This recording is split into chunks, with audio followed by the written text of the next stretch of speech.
اللہ تبارک و تعالیٰ کی رضا کے ساتھ ہر کام ہوتا ہے۔ جیسے کل بھی بتلایا تھا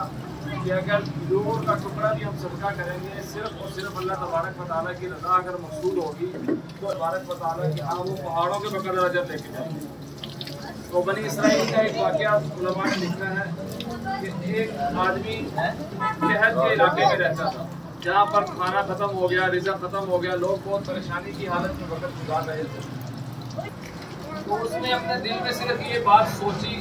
کہ اگر اتنا بڑا ٹیلا اگر مجھے رزق کا اللہ تبارک و تعالیٰ دے دے تو میں لوگوں میں تقسیم کروں گا، لوگوں کو کھلاؤں گا۔ تو اللہ تبارک و تعالیٰ نے جو وقت کے نبی تھے ان کو وحی بھیج دی کہ اے نبی جی میرے اس بندے کو آپ خوشخبری دے دیں کہ اللہ تبارک و تعالیٰ نے اس کے نامہ اعمال میں اتنے بڑے ٹیلے کا ثواب لکھ دیا۔ تو اس لیے نیت کا بہت بڑا اثر ہے، ہم نیت تو کریں، نیت اچھی کرنے کی نیت کریں۔ اور ہمارے ایک بزرگ تھے وہ یہ اکثر کہا کرتے تھے کہ اگر آپ گھر بنا رہے ہیں نا، کمرہ بنا رہے ہیں، نہ رہے گا آپ کے نامہ اعمال میں فرشتے ثواب لکھ کریں گے نیت کی وجہ سے۔ اور اگر آپ صرف یہ نیت کرتے ہیں کہ یہاں سے ہوا اور روشنی آئے، اذان کی نیت نہیں کی، فائدہ تو وہ دے گی چیز مگر ثواب نہیں ملے گا۔ تو اس لیے نیت کا بہت اثر ہے، ہم ہر کام کرنے سے پہلے نیت درست کر لیں اور اپنی نیت کو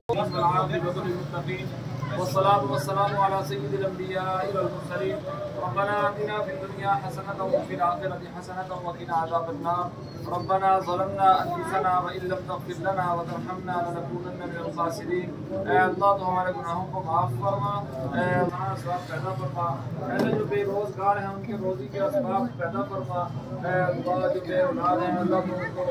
رحمت والی برکت والی اولاد نصیب فرما، اے اللہ ہر انسان کے گھر میں خوشی اور نور فرما، اللہ سارے مسلمانوں کے لیے ساری آسانیاں، ساری خیریں، ساری عافیتیں، ساری سہولتیں، ساری رحمتیں، ساری برکتیں فرما،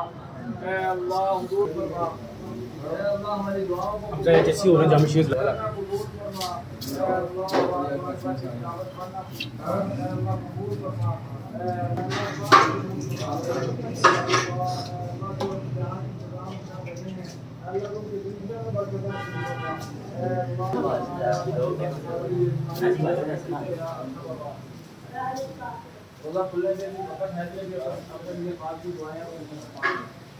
اللہ اکبر اللہ اکبر اشہد ان لا الہ الا اللہ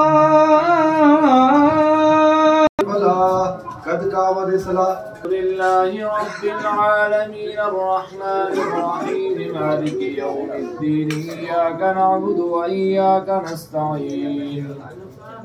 اهدنا الصراط المستقيم